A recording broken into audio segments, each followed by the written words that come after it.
Hey guys, in this new Patreon tutorial, I'm going to cover something that's been asked about quite a lot in the past, and I've been putting it off. Um, and so a lot of people have been generally asking me about how to use the SSS in Redshift and skin shading in general. And so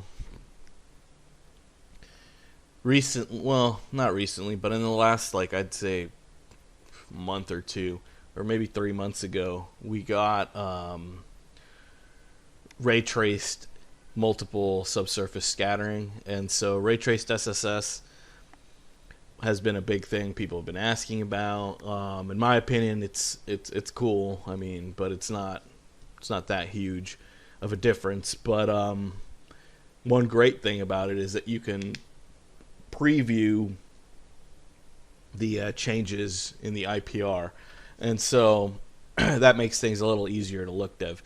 And so in this tutorial, I'm going to go over pretty much how to get a result like this.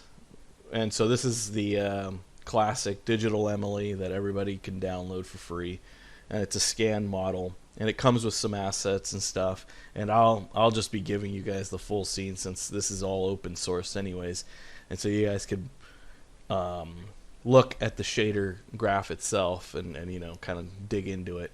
And but I'll be covering how I went about shading this. And so I'm not going to bother covering the eyes or the eyelashes, stuff like that. That's really simple. But this specifically is only going to cover the skin shading aspects and stuff, and the displacement and stuff. So this is actually a kind of low res render, but you can see that there's a lot of little bumps and micro details. You got some SSS and some oiliness on the skin and stuff. And so I'll go over the process and why. And so anyways, let's get started. And so I'll leave the finished result in here, and you guys could just check it out yourselves. But we're gonna start with the new shader. And if you're wondering why this isn't in my standard look dev scene, the reason is because the look dev scene's pretty bright from all angles. I mean, you could do it in that scene too. You could shade it with that HDR and just put the head in that scene if you want. I actually have one like that I'm working on for other purposes. But the reason I set up the lighting the way it is in this scene is just so we get really strong light and shadow, and that way we could kind of judge the transitioning phase from dark to light, and really see these warm colors in the SSS pop up. And so that's just the reason why this scene is set up this way. Just makes it easier to gauge the SSS while we're working on the look dev. But okay, cool. So let's get started. So first step is we'll make a Redshift builder, or let's just type builder. So we get a Redshift material builder, and I'll move this over here. So here's the eye and all that stuff, so you guys can look at that later. And so in here we'll just call this skin tutorial.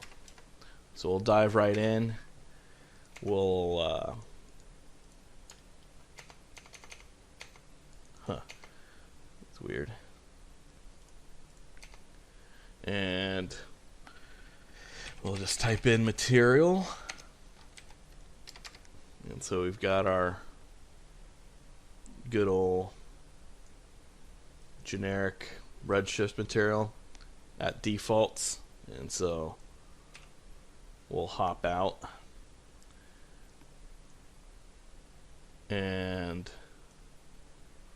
we'll just drop it in on our skin.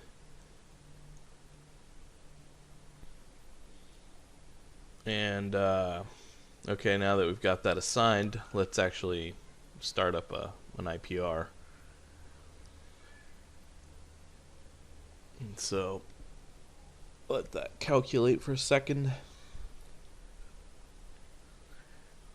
What the? Huh. Thought I thought I assigned that. Let me see what's going on here. Yeah, it should be assigned.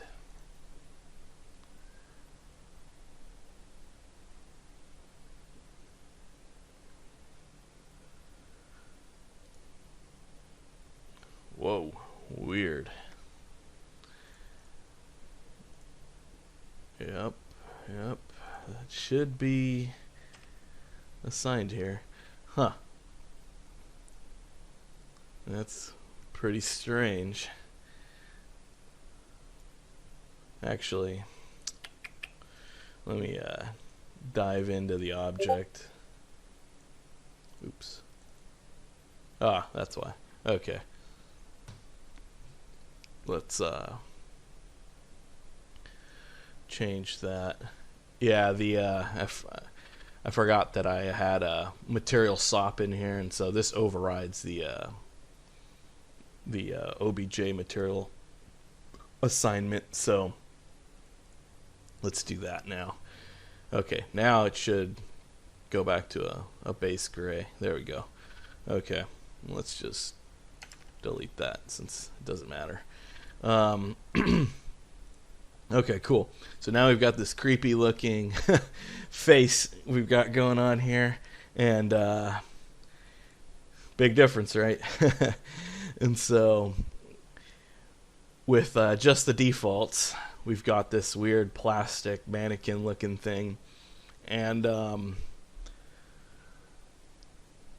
all we've got to do now is basically assign the materials, the textures, and all that. And at the same time, we've got to adjust them to look good. So I'll go over the process of why and stuff right now. And so let's bring in some of those textures first. So yeah, I had to pause that for a second. Sorry about that, guys. But actually, let me delete that. So anyways, where were we? Yeah, we were going to bring in our textures. That's right. So let's scoot this over. Let's move this over here. And so we've got our texture sampler. We're going to load up our textures. And so our first texture is the diffuse. So we'll go with this. And I already know we're going to use a couple of these. So I'm going to just alt drag down and alt drag down. Or actually, let me delete this one. And this one is going to be the specular. So we've got specular right here. And we'll turn this into, because if you guys have watched my other tutorials, I mentioned that pretty much everything that is specular, metalness, displacement, stuff like that, normal, you got to normalize. So under gamma override, make sure you enabled gamma override of 1. And we'll drag this down. And we'll drag this down one more time.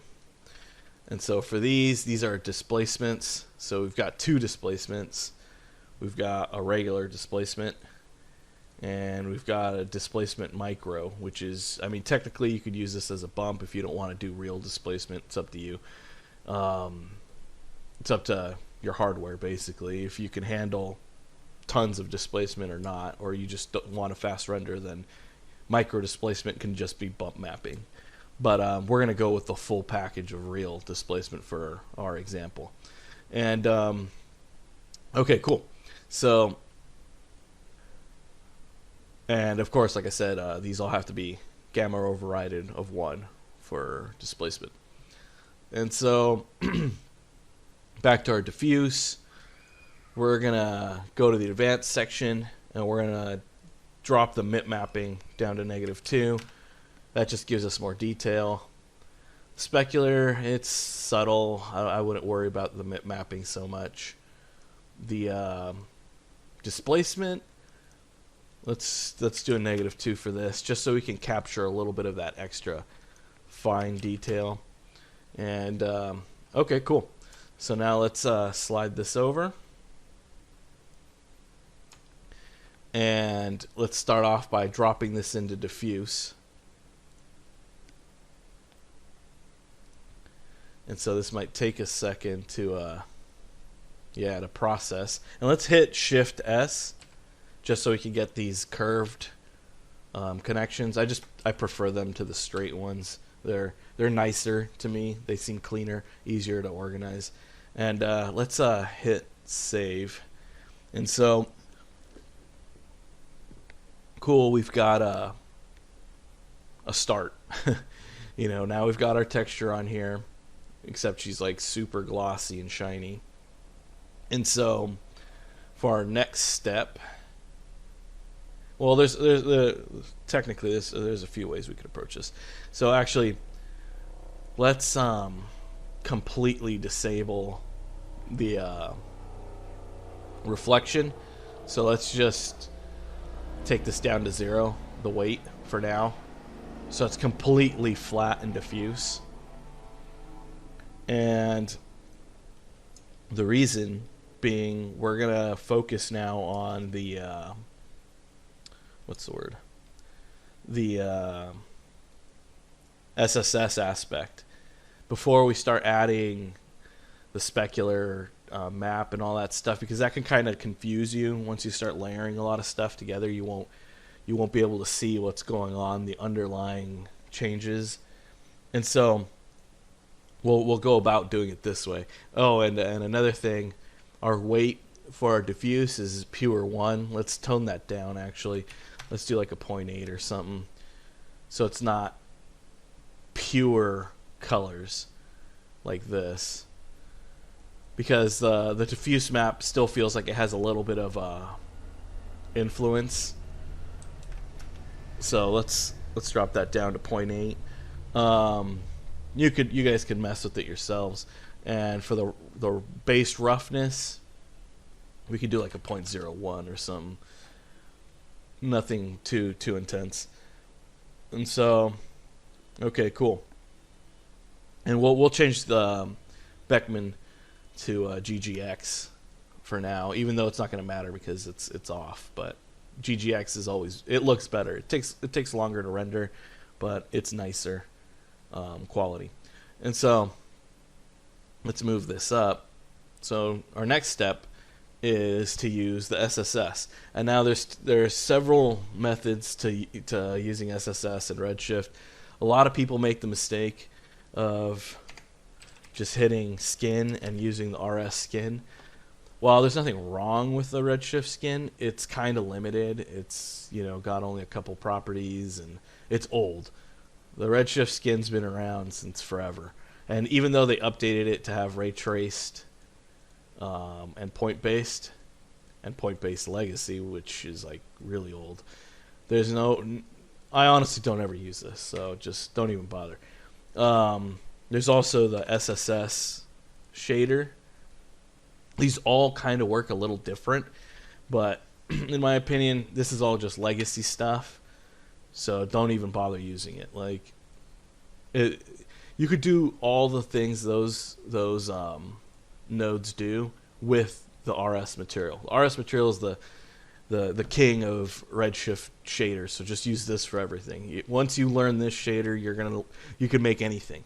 And so that's why in all my tutorials I tell everybody, use the Redshift material. Don't use any of the other car paint, none of that stuff. No, just stick to this, because this is the Uber shader. It lets you do whatever you want. You know, it has the capability of doing anything, pretty much. And so the only thing it's missing is iridescence and built-in like RenderMan and Arnold, and hopefully that'll come around eventually. So anyways, at the bottom you have subsurface. Now this subsurface scattering is single scattering, so this is great for certain stuff. It renders faster also. It's a little faster to compute, since it's basically going into the object, bouncing once, and then exiting, instead of bouncing multiple times, which is what multiple subsurface scattering does. And so this version is really good for candle wax, jade, water or coffee, stuff like that has murkiness to it. So basically what I recommend people use this single scattered ray tracing for, subsurface scattering for, is when the object is one consistency throughout. And so like wax is wax all the way through, you know, or you might have an object in there, but it's not changing densities, it's not doing anything complicated. Skin is a lot more complicated because there's layers of fat, bone, stuff like that. So there's a lot more bouncing and stuff going around. And so while you could use this, multiple subsurface scattering is better suited for skin. Complicated stuff, basically. Complicated ray tracing. Or not ray tracing, but subsurface scattering. And so use this if you're doing other types of stuff that might have SSS. Plastics. Like I said, candles, liquids, all that. This is great. This does the job perfectly. And there's a free tutorial by Jesus on the internet somewhere. Jesus, as you guys might know him, from the Facebook group. And so he covers this, so you guys could watch that. I'll probably make a little bonus tutorial comparing this with the other SSS modes, and so you guys can kind of see what's going on. Anyways, so yeah, we're not going to use this though, since this is a skin shading complicated object. We're going to go up to the top, and under subsurface multiple scattering, you'll see this section. And so in the like I said, in the newer versions of Redshift the last couple months, you have the option of running different modes. So there's the ray traced mode, and there's also the point based mode. And so what's kind of neat is if you choose point based, which is cleaner and renders a little faster, but doesn't capture the details as well as ray traced, and you're IPRing, IPR will always use ray traced. So you could always preview the effects. In the past, you weren't able to do that. So that's the main cool thing I like about ray traced multiple subsurface scattering, is that now you can preview it. And so what we're going to do now is we're actually going to start tweaking that. So for the next step, what we want to do is we want to have, and you could layer this up 3 levels. Honestly, for something like this, to take advantage of the other levels, we'd have to custom paint our own subsurface map, and we don't have that, you know. And I'm not going to bother to go in here and do all that. You can get pretty good results with just one layer, which is the way that a lot of render engines are kind of doing it now. This is I'm not going to say the old way, but it kind of is the old way of layering multiple layers when you can just use one. And so Arnold does this now, and RenderMan does, even though you have the option to expose more layers. And currently Redshift does not have what is the empirical random walk SSS, so unfortunately we don't have that yet. They say it will arrive soon, hopefully. For now, we have what's technically considered the dipole method, which is still pretty damn good. It's been around for a while, but it works. And so the results can still be really good. And random walk isn't perfect for everything. It's good for some stuff. It's not as good for others. So, all right, cool. So what we're going to do is we're going to actually modify our initial texture diffuse. And we're going to plug that back in to our subsurface scattering. And so the reason we're going to do that basically is it allows us to kind of tweak and adjust things without having to make another map. We're going to just reuse this map. And so first step is we're going to hit tab, start typing in color correct, drop that in.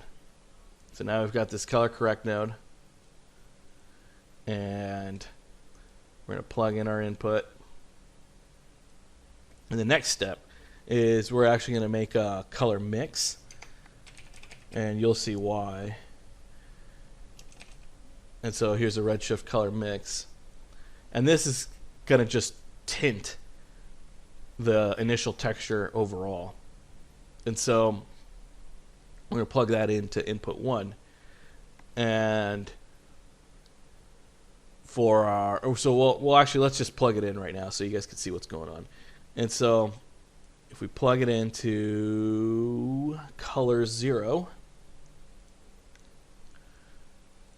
which is this slot right here,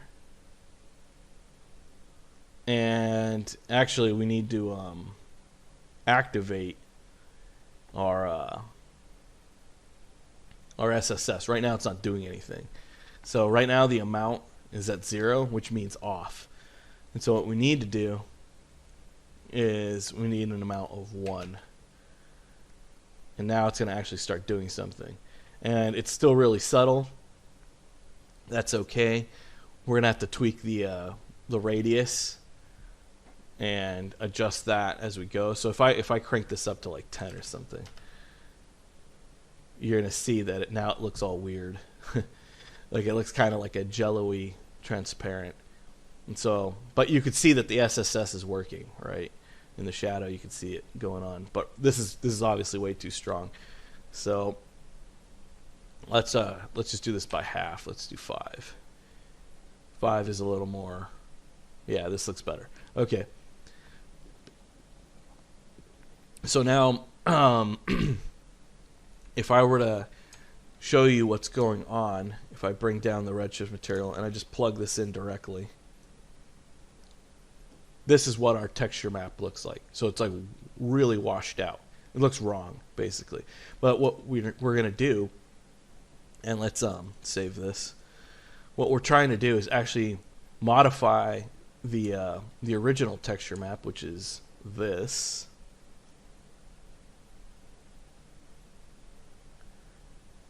To look, well, it's actually the same right now. But we want this texture map to be red, like a dark red, because that's the color of blood, basically, the flesh underneath. And so what we need to do is we're going to mix our color with something dark, like a nice dark red. And so there's several colors out there we could use, you know, and we'll do a mix amount of 0.5, so it's half and half. So right now it's pure white because that's the color we got going on right here. So we don't want that. We want, let's load this up. Let's get something dark red. And let's go quite a bit darker than this.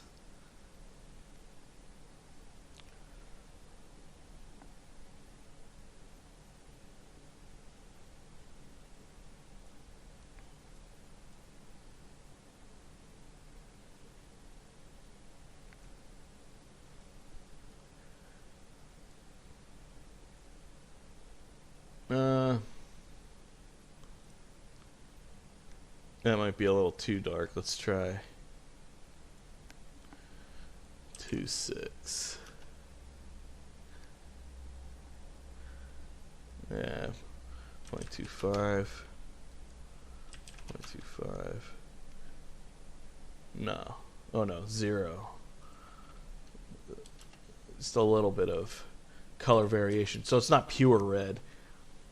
Just because pure red just doesn't really exist, you know. Like you want to have a little bit of since this is RGB, a little bit of green, a little bit of blue, and just it's just a tiny bit, just to break up the purity of the color. And okay, cool. So now what do we need to do? It's also way too bright, our input texture. So what we need to do is actually darken this, the overall the texture coming in. Before we even mix it, we need to actually darken it quite a lot, and also kill the contrast, because right now if we look at it and zoom in, There's contrast on the skin. There's differences. These are blemishes on the top of the skin, not underneath it. So we're going to actually flatten the... well, no, we could... Let's see what happens if we increase it.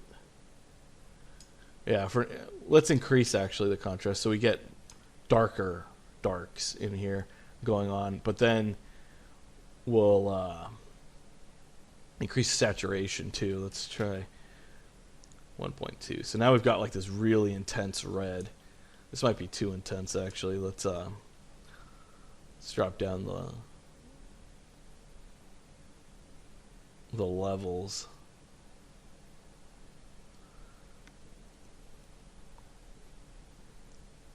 Maybe go down a little bit. So something like this, 1.6 maybe. And so now we've got this really red looking figure. And the whole point of this though was to reuse our input texture so we don't have to make another one. And so now we've color processed it through these two nodes. And if we plug out our output back in, what we'll get is this. And so what's neat is if we zoom in here, you could see some subtleties going on. So we've got these warm colors, and we've got these greens going on in here to kind of break up the shape. So we've got this on the bridge of the nose. We've got this transition. So look, that's already a pretty big difference. If we let's save a screenshot so you guys can compare the difference right here. And so if I disable the SSS, put it at 0, you can see a pretty big difference already. So on, off, on, off. And you can see when it's off, the eyes kind of lose some of that color coming in from the eyelids, SSS. The nose just looks bland. These are the points that you want to pay attention to. You want to pay attention to ears, areas of thin skin where there's variation. So like the bridge of the nose right here, there's bone structure underneath, and the eyelids are eye socket period. And so parts of the lips, stuff like that, these are bland. But if I turn on SSS, you'll notice it just made that subtle difference. Now we've got some of these reds right here on the crease, bottom of the eyelid, bridge of the nose, right here underneath the nostril. So right now it's a little too strong, but I think you see what's going on. Basically, you understand the difference that it's making just by doing one thing, just by piping in the same texture and adjusting it to be red. So let's move that window out of the way. Let's turn back on our SSS at full strength at 1. And so what some of these sliders do, the amount is basically that, like it's the amount. And I always keep this at 1 because you want the SSS on, it's active. And the difference comes from the scale and the radius scale and the radius. And so how that works and stuff like that, there's several explanations. They're kind of hard to explain in depth, but pretty much to try to explain this best to you guys, it's the radius and the radius scale adjust the you could think of it as the depth that the light can go in. And so to better illustrate that, I'm going to go up to the object level, and I've got these two boxes here. And so let me reload. Let's move this to the side. Hey guys, I had to pause the tutorial for a second.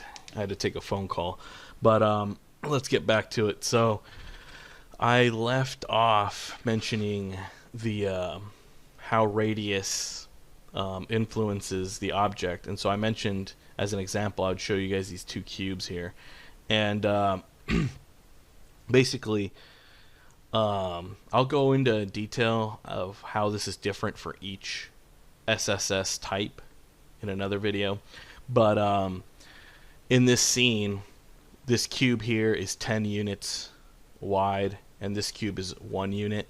Now, Houdini works in meters, but since this asset originally came from a Maya file when they created it, it's supposed to be centimeters. So if you think about it, I didn't resize this to be smaller, and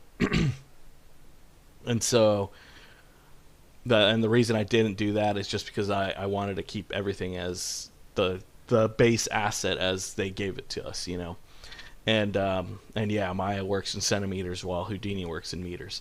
So right now this is 10 meters and this is 1 meter. Technically, by Houdini standards, but so how you can think of this is if we go into matte context, and I have an extra, where's it at? Yeah, right here, SSS. So this is I have also single scatter SSS, but like I said, I'll cover this in a bonus tutorial to explain the differences. And so right now, when we render this, let's just fire up a render. And actually, let's just get close to this. Oops. Let's lock the camera. Just so you guys can really see what's going on. And let that render for a bit. And so because we're in IPR mode, the SSS is working, even though I have it in point cloud mode. And I'll show you the difference right now. But if we look at everything here, you'll start to notice this little subtle bit of SSS going on right here on the edges. And so actually, let's just do an actual render, a bucket render.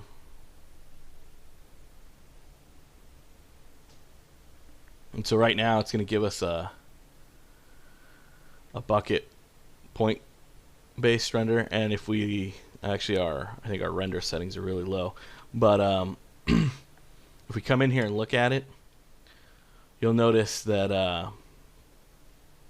yeah, actually our settings are way too low. Let's which ROP am I using?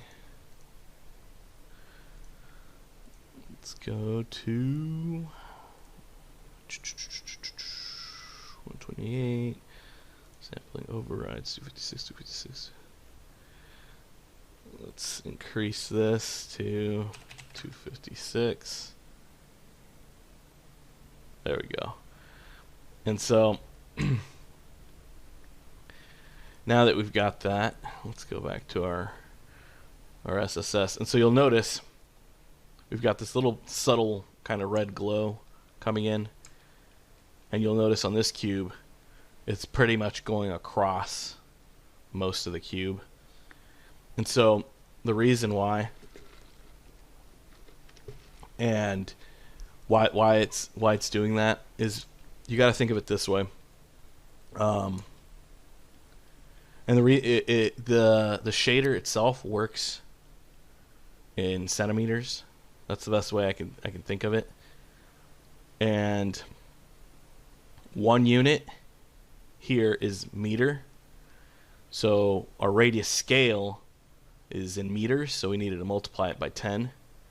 And so our individual layer is a weight of 1, which is 1 centimeter. So that's why we're getting a bleed across the entire cube, while here, because this cube is 10 centimeters, we're only getting a bleed radius of 1 centimeter deep. So I hopefully you guys understand what I'm saying here. So the scale of our entire objects in the scene, we multiplied it by 10 because it's these objects are in centimeters, but they're blown up into meters because of, like I said earlier, in Maya this is normally centimeters. So in Maya you could keep this at 1, but or you can adjust this to just increase the strength or whatever. But this is the best way of describing the depth and stuff. And so if I were to make an extra frame, and we'll switch this to ray traced,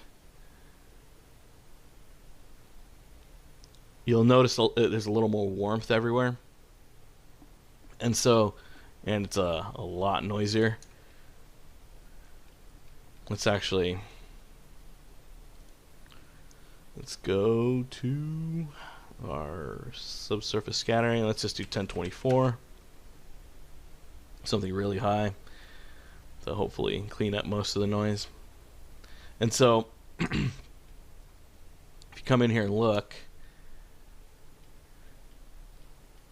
the differences between point-based and ray traced is actually using it actually cares about object scaling and more of the protrusions and stuff. It captures more of that detail if you have like bump and little stuff like that, but it's noisier, while point-based is faster to render and cleaner, but not as accurate in capturing detail, and also it's normalized. Now what that means, normalized, it means that it doesn't care about how big your object is, because it's using a point-based technique, like the irradiance point cloud, where it's just averaging points, while ray traced actually cares about your object scale. So this is something important to keep in mind. And so even though our object is using a different scaling size and all that stuff, like to make it bigger or smaller, it doesn't matter to point based. It's just going to stick to whatever your settings are, and that's it. While ray traced, if your object gets bigger or smaller, you have to adjust your settings to match. And that's because it's not being normalized. It's relative to object scale. So if we look at the two, we'll notice that ray traced, you get a little more warmth. It looks a little nicer in the shadows. You get a little more detail on the edges. See right here, right here. So overall, if we come up to this little cube, you'll notice a little more detail in here. And so ray trace just gives you a little more detail.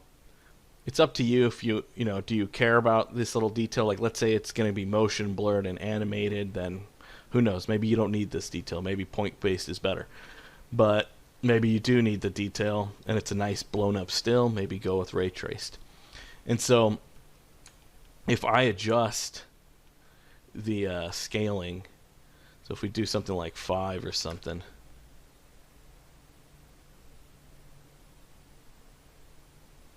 you'll notice now that it's thinner.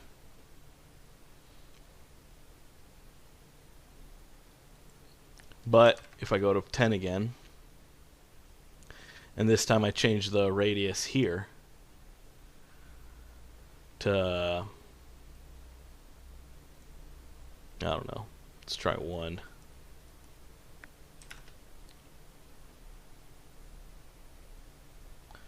You'll notice this influences the radius also.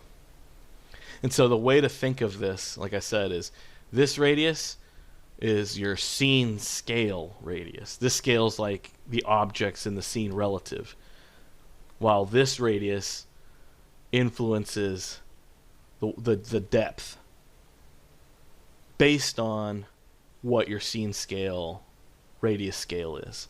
So just keep that in mind. Usually it depends, you know. And so if I were to put this down to 1, for example, you're going to get a very thin bleed right here. And the reason is because now it's bleeding in.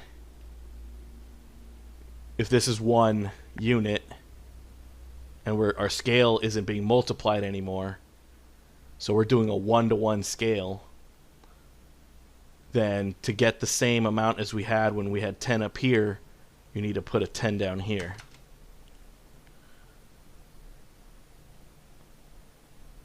Let that render.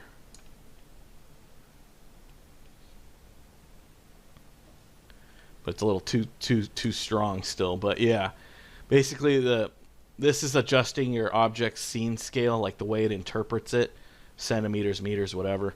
And this is the actual depth of penetration. So right here, this is about the size of this box, which is right now a 1-to-1. So this is 1 meter. And this is 10, so we're getting that. So anyways, so yeah, that hopefully that kind of explains what's going on. And if I switch to point based, the numbers, the scale of the object isn't important, so the influence is it's irrespective. But okay. So hopefully that explains a little bit of what radius and radius scale are doing. This is like your scene scale multiplier, and this is the radius of the actual object or whatever that you're trying to have it penetrate, the depth. So let's just move that back to where I had it. And let's get back to the face. And let's switch over to IPR.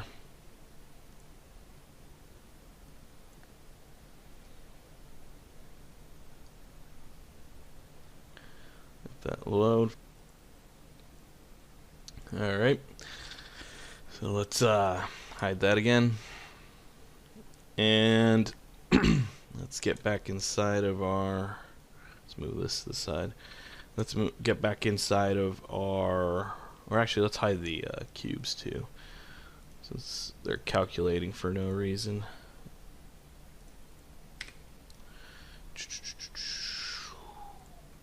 Hide that, reload.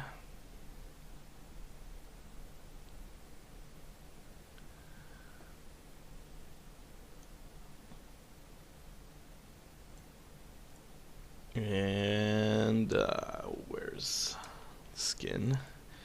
Here we go. Okay, cool. Where did I leave off? Is displacement on right now?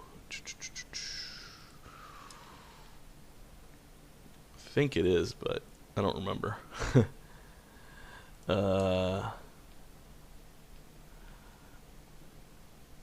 it looks like it's on. I'm not entirely sure, but let's add a quick mark here, and let me make sure. Let's add a quick mark here too, and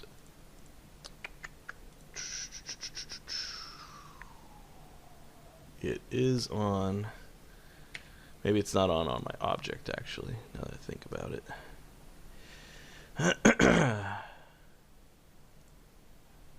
Oh no, it is on. It's just not on screen space adaptive. Let me see if there's actually a difference. I'm not entirely sure if I left it on or not the last time we worked on this. I don't think it's on.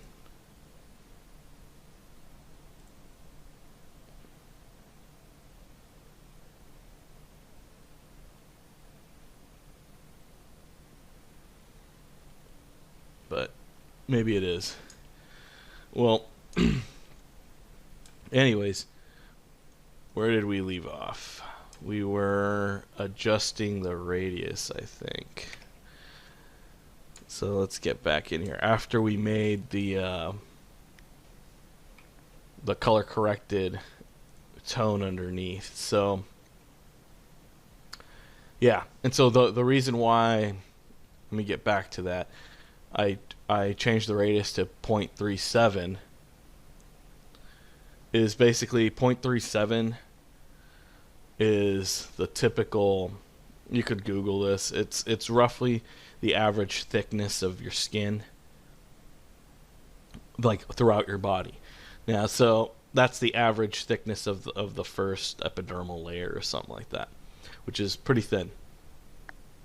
And obviously that thickness varies on different points of your body, right? But in order to do that, we would have to use a map, and we'd have to paint in the fat or thinner parts and stuff, and we're just not going to do that. We don't got time for that right now.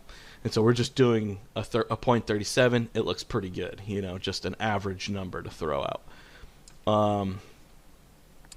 So yeah, that's my explanation of why I'm using these settings.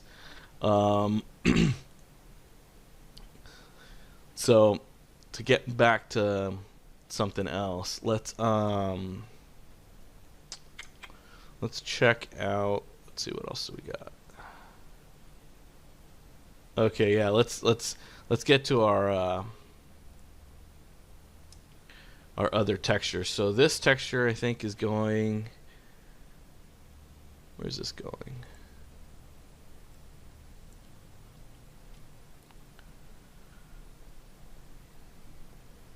Going to our reflection color.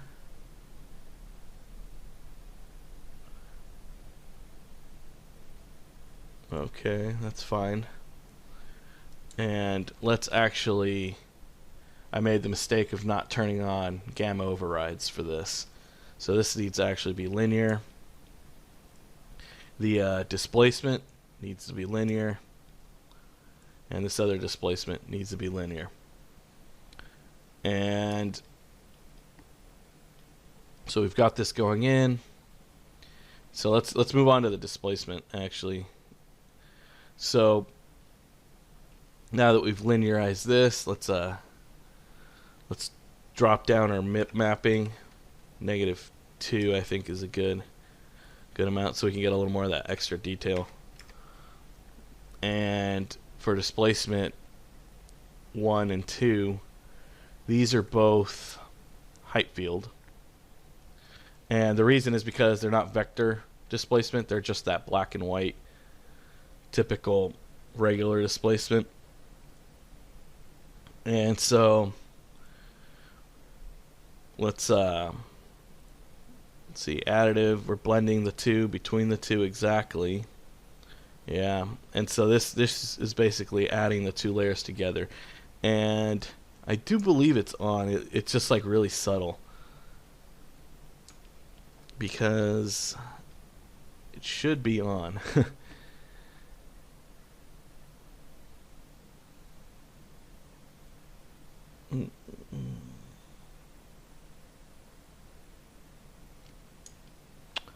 Come in here and just make sure.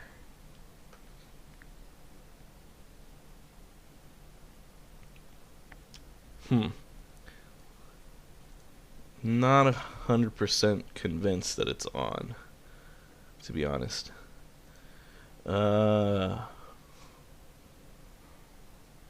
Let's just make sure it's not like set too low or something on the object.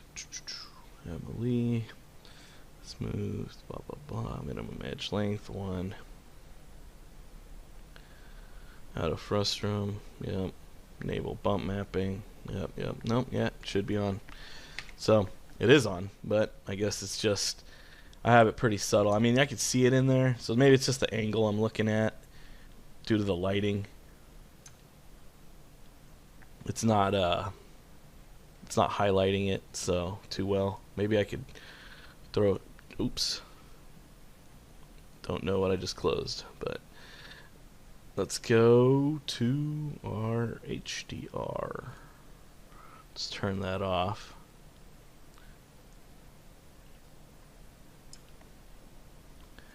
Let's turn that back on actually, and Let's rotate it. Let's see.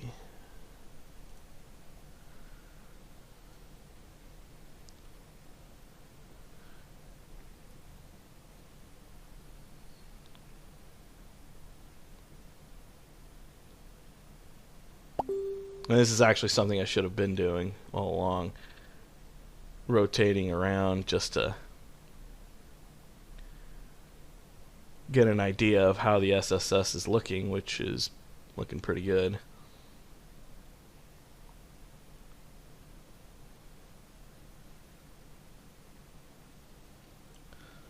Let's try this. And let's just let this render for a second and zoom in. And no, yeah, there is displacement. It's just pretty small, which is fine. I mean, I don't want the pores to be all too beat up on her. And so let's go back to this. And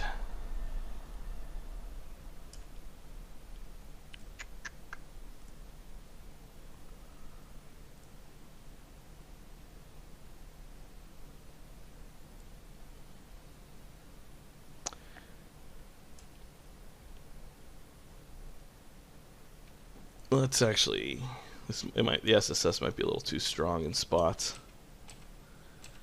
Let's go back, change the camera angle, or not the camera angle, the light, and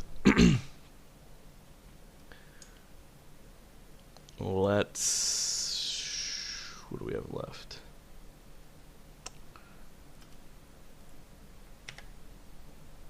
Let's increase the resolution. That might be it actually too, while we're not seeing some of those little details. So let's try 300. Because right now, if I hit Control 1, this is the actual scale of the render, which is not that big. So it might not be able to capture the micro displacement that we have going on. Now I think we're gonna be able to see some of these little pores and stuff, little bumps. Now that the resolution's higher, yeah, we can see more of that, and the lips are cracking.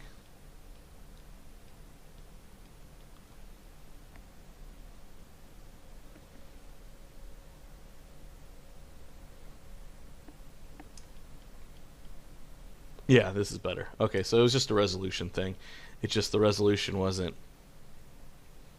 high enough to capture the detail that we got on the object. And so let's actually increase the minimum edge length. 2.5, get even more detail going in there.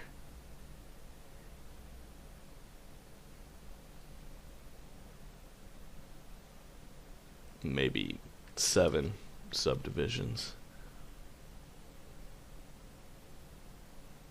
So we'll really get some heavy duty displacement.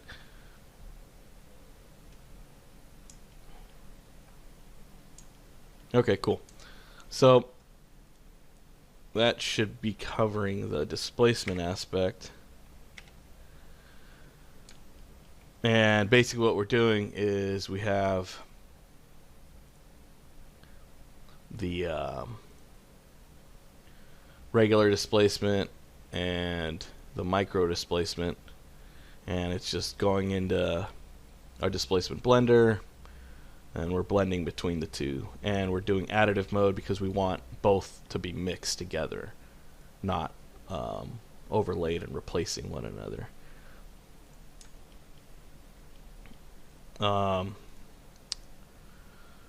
So now I think we should probably work on the specular, actually, on the object. And so to get that going, we need an AOV, which will help us visualize what's going on. And so right now I don't have any. And so if we go to our Redshift ROP and under the output tab, we switch over to AOV. We'll click add. Uh-oh. Hope we didn't crash, but there's a chance we did.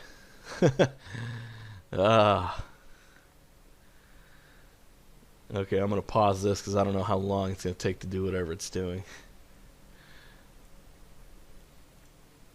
Okay, well, it looked like it crashed.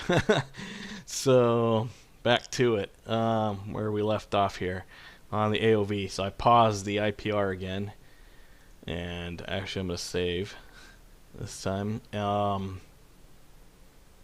Yeah, I don't know why it didn't like me making AOVs mid IPR, but sometimes that happens. So anyways, let's add an AOV here, and we want specular. Where's that at?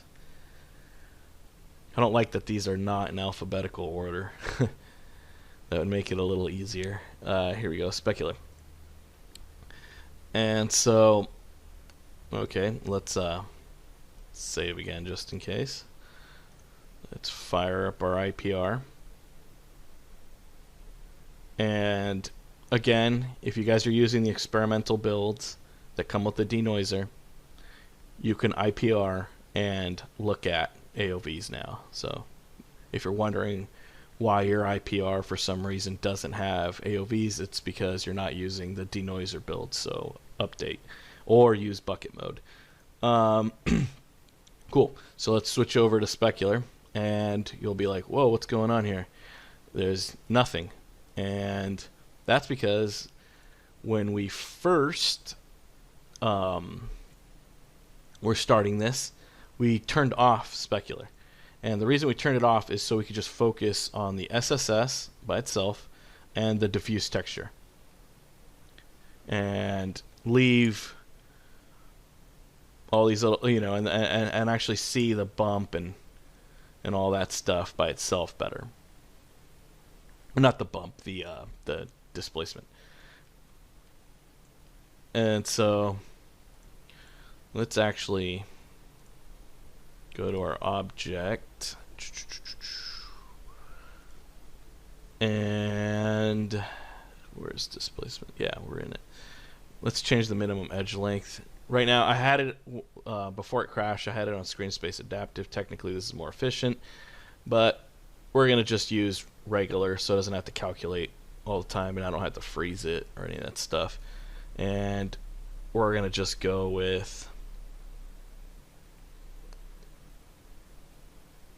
0.5. Let's see what happens.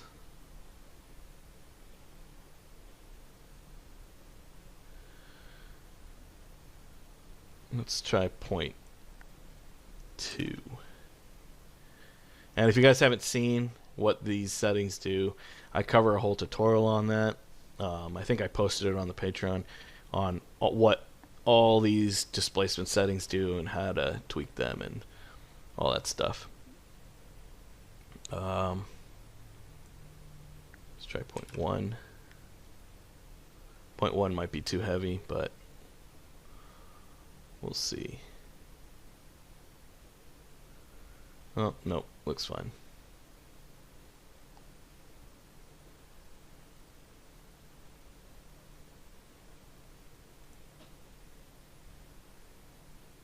Let's try 0.5.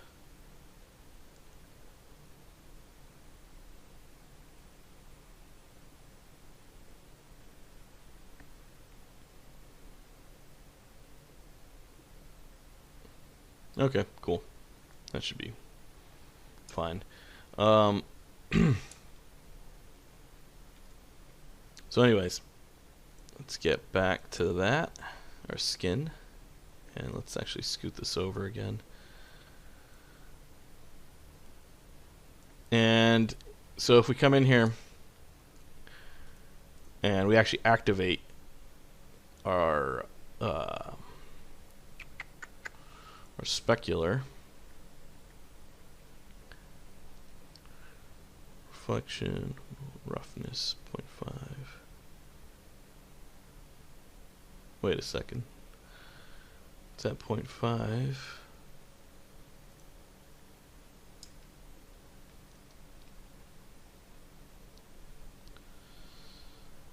Oh man.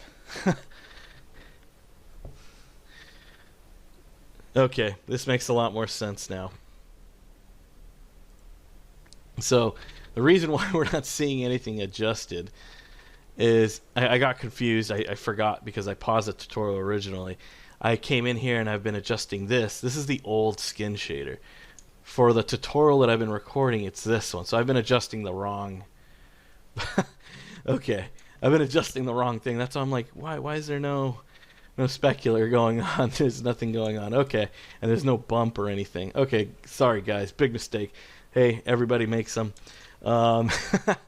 So let's start over and let's come back. So yeah, the radius that we want here is 0.37 because we want, like I said, that's the average thickness of skin. So we just changed that to 0.37. Everything else I explained earlier, and so we'll keep the scale at 1, weight at 1. We have our red texture we adjusted plugged in here, and so on. But yeah, we have no specular right now. So if I put this to 1, she's gonna look super glossy, and yeah, you can see what's going on here. And so what we want, our next step, let's make sure they are gamma corrected. Okay, cool. Let's move these down. For our next step, we want to plug in our specular map into our reflection color. And so that will adjust the pattern a bit, but it's still super glossy. And so if you switch to your specular, you can see better how this is being affected. And so before I continue doing that though, because we want to see how the specular is affected by the micro displacement, so we want to add the displacement next. So let's let's go back to our object, because I was adjusting the settings thinking that nothing was happening, but that's because we didn't have a displacement map plugged in. So let's bring that back up to 1, because it might crash because it might subdivide too much once we actually do plug in the displacement, and we don't want that to happen. And so, okay, cool. Let's get back to this and scoot this over a little more. And so we've got our 2 displacement maps here. Let's move this up. And so what we want to do is hit tab, start typing displacement. Let's get 2 displacements here. And let's hit tab again, get a displacement blender, turn on additive mode. Let's do a weight of 0.5, so it's half of one displacement, half of the other one. And this is, I believe, regular displacement. So for step 1, before we start blending them, actually, I want to see how it looks. So we're going to plug this in here. And this might be way too strong. I don't know. We're going to find out. And also we need to adjust the minimum and max range, because these aren't vector displacements and they weren't made in ZBrush. They're likely just photo based. We actually need to do a negative 0.5 so that we have, oh, oops, not 5, 0.5. And we need to do that to these also, negative 0.5, 0.5. And the reason is because the displacement textures are black and white, And so black in displacement means go into the surface, and white means protrude out of the surface. But the EXR files that these are from don't have negative numbers, so the gray point is black. You need negative numbers. So what's happening is you need to tell it to remap the new range so that black actually means -5 in, and white means 0.5. And so you get the whole range, which is equal to one unit. And so this lets us control the black value going in and the white value going out. If you were to get something from ZBrush or something, an EXR that you generated there, EXRs can actually have negative values built in, so you don't have to deal with this sometimes. It depends on the way you exported. But yeah, so that's something to keep in mind. So let's plug in our displacement here, and let's see what happens. It's probably gonna mess this up. It's my guess, because it's gonna be way too strong, but we'll find out. Let's reload. And actually, let me save this again. And so it's going to calculate our displacement right now. And yeah, so yeah, whoa, it's really messed up. So our displacement scale's really wrong. So what do we need to do? We need to basically adjust this. And actually, maybe this isn't right. Let's try 0.9.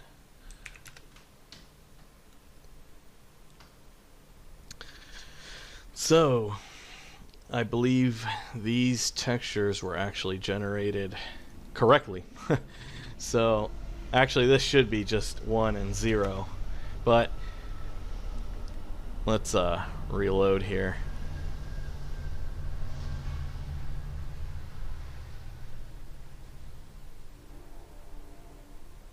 Whoa, something weird is really going on.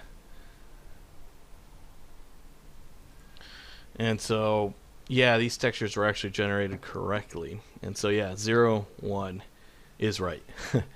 But sometimes when you get textures off of assets, well, displacement textures off the internet, they are 0.5 and -0.5.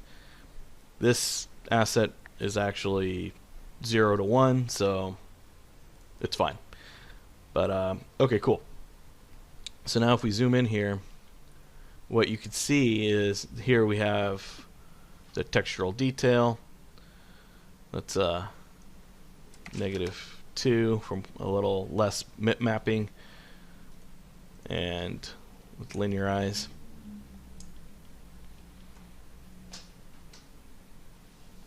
And just yeah, it looks fine. And so, cool, we've got the larger detailed displacement on the skin here, here, here, the lip creasing. So now what we want to do is let's check out the standard micro displacement. So if we plug this in here, and you, like I said earlier, you could use this as a bump map, but for our purposes, we're just going to blend displacement maps. And we're going to plug this in and see how this looks in comparison.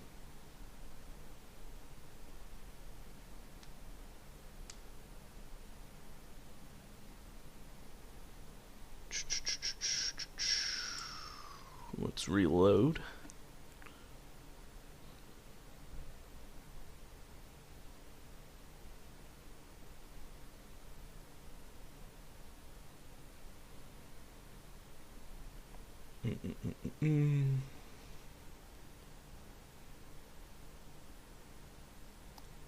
And so this is way too strong, as you can see.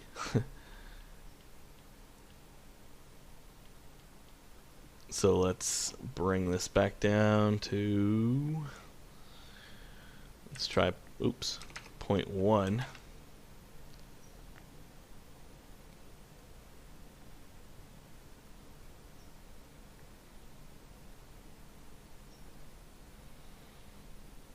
Zoom in here.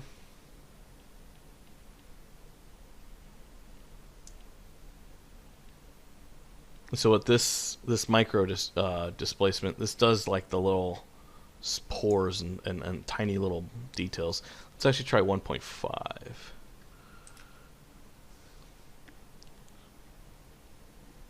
Or 0.15, I mean.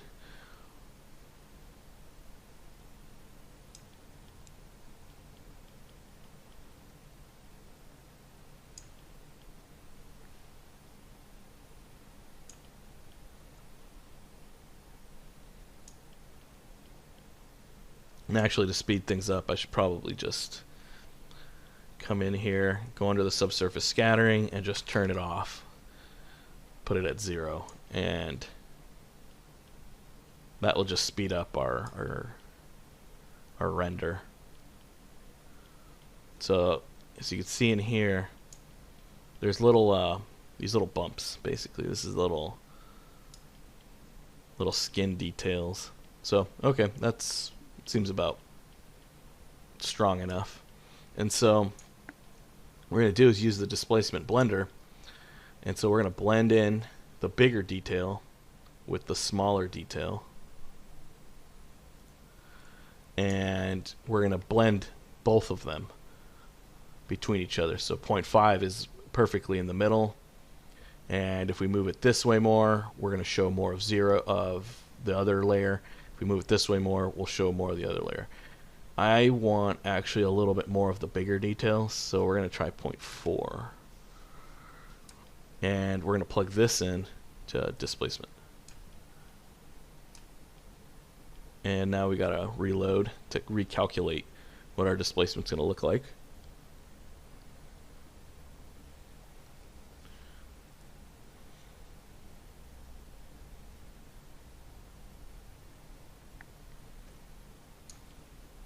And cool. So now you can see we've got the larger displacement from the creases, but we've also got this little tiny the pores and the little cracks and stuff on the skin right here. So we blended the tiny micro displacement with the larger creasing and detail. So this gives a lot of extra little information and detail to the model. And now we can come back in and activate our SSS. So we turn that back on, put it back to 1. So now if we let this render a little bit, we'll get subtle SSS going on in these little creases and bumps and nooks and crannies. And this is actually why ray traced SSS is better for this type of a situation. The reason is because point cloud is just like a radiance point cloud or a radiance cache, where it's putting dots and then blending and averaging the detail. But since we have tons of little blemishes and pores and stuff, that detail of SSS gets lost when using point cloud. So if you're going to render a big image, if it's this far away and it's a small image, then it won't matter. But if you're going to render a large image, or you really need high quality SSS to capture all these little SSS subtleties, like right here, you see this little SSS coming in through these little bumps and scars, and right here, all these little areas required ray traced SSS. So in the past we couldn't get that amount of detail in, and but now we can. And so cool, it looks good. We've got these little subtle details now going on.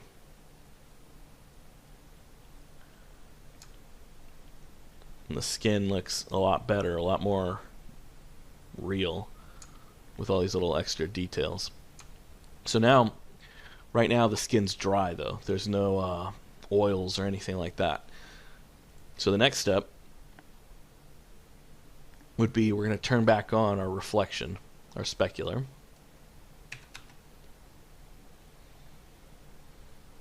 And right now it's way too strong. There's no roughness to it. The only roughness we have actually is based on the displacement. So the only reason why it's not all shiny like it was earlier, like a mannequin or a plastic looking structure, is because we have the displacement. But it's still way too strong. She looks just super sweaty. So if we come into our specular AOV, you'll notice now you could see all the specular being broken up across the surface, but it's too strong. So this is where we adjust the roughness now. So we're going to adjust the roughness. We'll try 0.5. And so this looks a little more subtle now. It's spreading across the surface a little more. And there's nothing super bright. There's no pure white, basically. And in this situation, you could actually, if you wanted to, in Mari or Substance Paint or whatever, you could actually paint the roughness in so that you would have a mid-gray, a 0.5 gray across the whole thing. And this is the result you would get. And then if you wanted, for example, the lips to have, I don't know, lip gloss or something on them, you would paint in more black here below 0.5, and then the lips would be glossier. Or if you wanted more oiliness under the eyelids or the nose or whatever. So these are the things that you could do to take your image that much further. But you know, I'm not here to go over all this process because it's just trial and error, and it's tons of hours. But I'm explaining it to you, so if you guys want to do that, that's what you could do. You would adjust the texture map here in this roughness section. And so this looks cool. So if we go back to the beauty, this is what we get. And so there's a little bit of moisture going on the nose here and some spots. So there's a little glossiness. But overall, she doesn't look crazy oily. If you wanted her to look a little more oily or shiny or sweaty or whatever, you could drop 0.5 to another number, so we could try like 0.3 or something. And she's going to look a little more shiny. So yeah, you can see already the specular is stronger here, here on the eyes, on the cheek, on the bridge of the nose, on the lips. And so this is basically up to your liking based on the image you're trying to make. I think 0.3 is a little too strong for my taste. I'll go with maybe 0.4.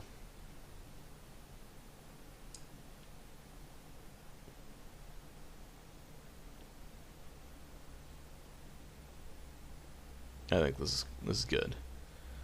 So a little shiny, but not too shiny.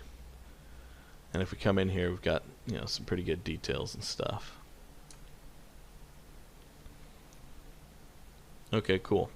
So at this point, I think that about covered everything. Let's do a final render, actually. So let's switch over to bucket mode just to see how the detail played out.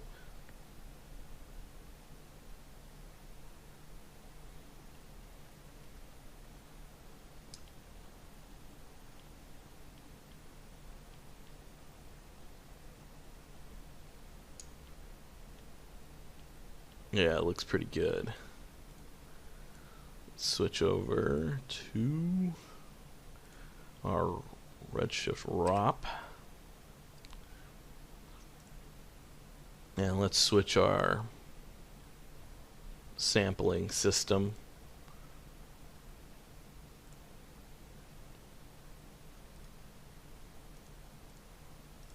Something a little sharper. Let's switch to Mitchell.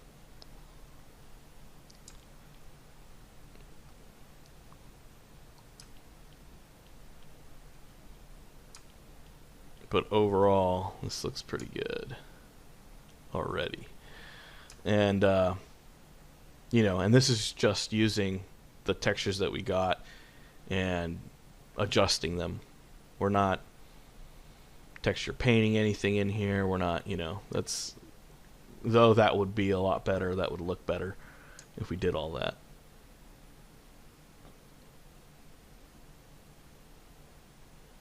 Cool. And so just for comparison's sake, I'm going to save this once it's done rendering. So you can see the difference between the ray traced and the point cloud method. Let's hit Control 1 here and go to our out.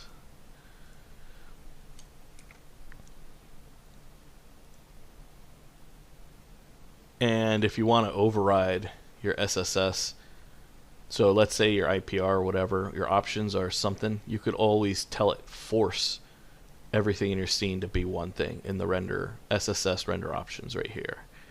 So you could force everything to only be ray traced or only be point cloud, or you could do it on a per shader basis.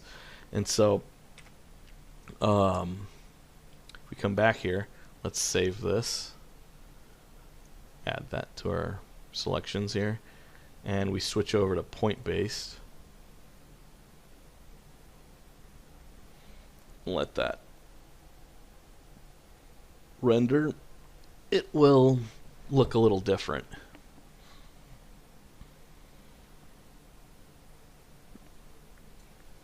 Point based is based on the resolution of the image also, and how many points per X amount of pixels. Notice how that rendered way faster though. And so if we zoom in here,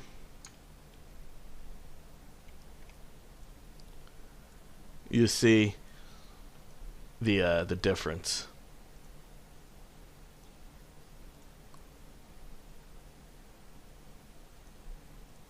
The SSS in the ray trace version blends through these little bumps better, while point based, it works, but and it's capturing more of the depth detail, but it makes the skin look rough is the word I'm looking for.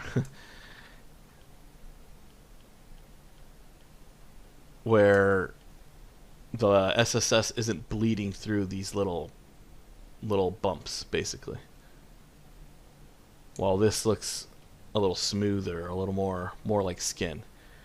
When you look at someone, you don't see the pores like this, but you know, if you're doing an animation or something and you're looking at it from this far away,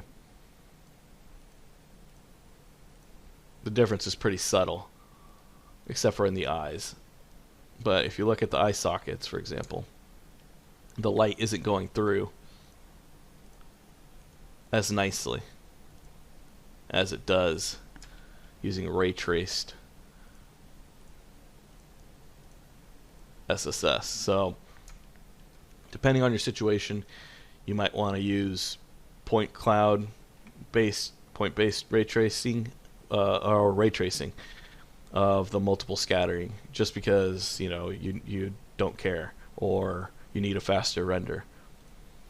For skin, I'd say for sure ray trace is the better solution. So I'll save these out for you guys so you guys can zoom in and compare the two in detail. But hopefully that gives you guys a good idea. So let's add this one too, so you can switch between the two, and I'll save these out for you guys. Let's check it out in different lighting now. So let's actually save. Go to the object.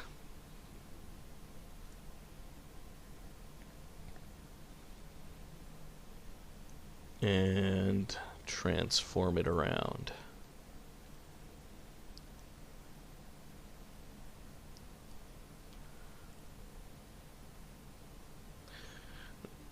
Actually, let's switch to IPR so it's a little faster.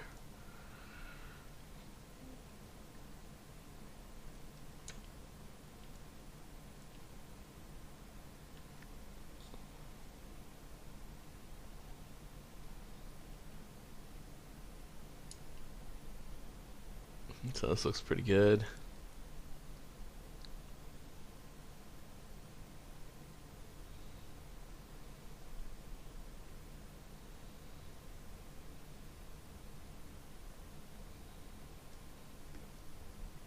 Might be too glossy actually, but that's why I recommend you guys do an animation actually of a light churning around the object, so you could see how the specular and the SSS influences the object, because that makes a big difference.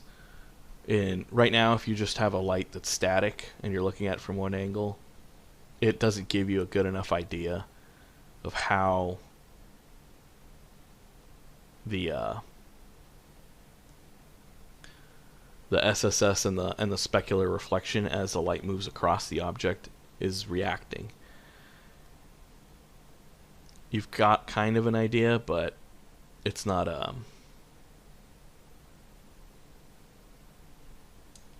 super solid. So this is a pretty good angle. Let's try a render here.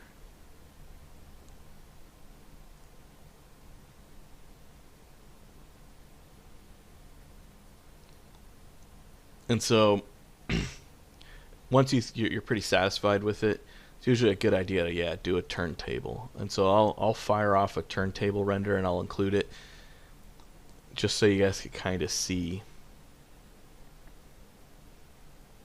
what's going on.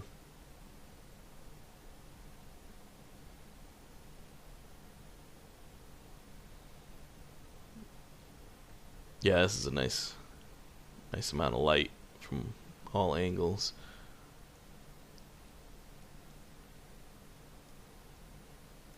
We can actually maybe disable one of the lights or tone it down. Let's hit that. And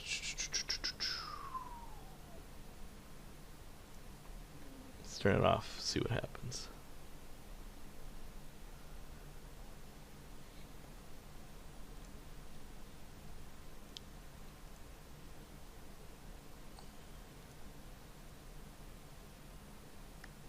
Yeah, we'll just keep this light set up. This is cool. Let's do this.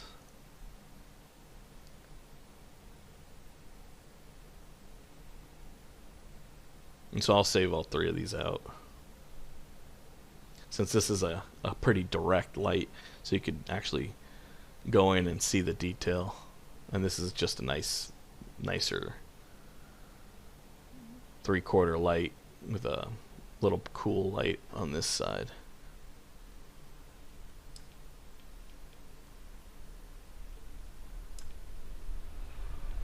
And yeah, cool. So I'll save these all out for you guys, and then I'll show you what I meant by animating it, just to test to see how the SSS and stuff reacts.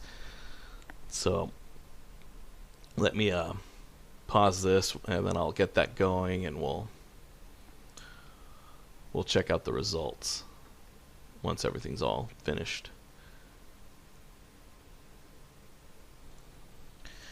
And so yeah, here's a test render of just a light spinning around, just so you can get a better idea of the specular lighting and the subsurface scattering and what's going on in the scene. And so I recommend you guys do stuff like this if you're going to animate your shots, so you could kind of get an idea of how the light's going to react to the object. So yeah, and so this was nicer lighting setup, and the finished result pretty good. And so that about covers skin shading and what's going on when you have the assets and how you could adjust it and stuff. And so in the bonus tutorial, I think I'll go over some of the differences real quickly regarding the different SSS modes and the nodes and what they do and stuff like that. I kind of briefly touched on point cloud and ray tracing and the differences, so that kind of gives you an idea. In my opinion, I personally only use the RS material. I don't use any of the other nodes, but I'll go over a little bit about them anyways, just so you guys kind of get an idea. And I only also use single scattering and the multiple subsurface scattering in the redshift material. But yeah, that said, thanks again, guys, for supporting my Patreon. Hopefully you guys learned something new. I know that a lot of people have been asking about SSS and the skin shading in redshift, and so hopefully this teaches you guys something cool. But yeah, thanks.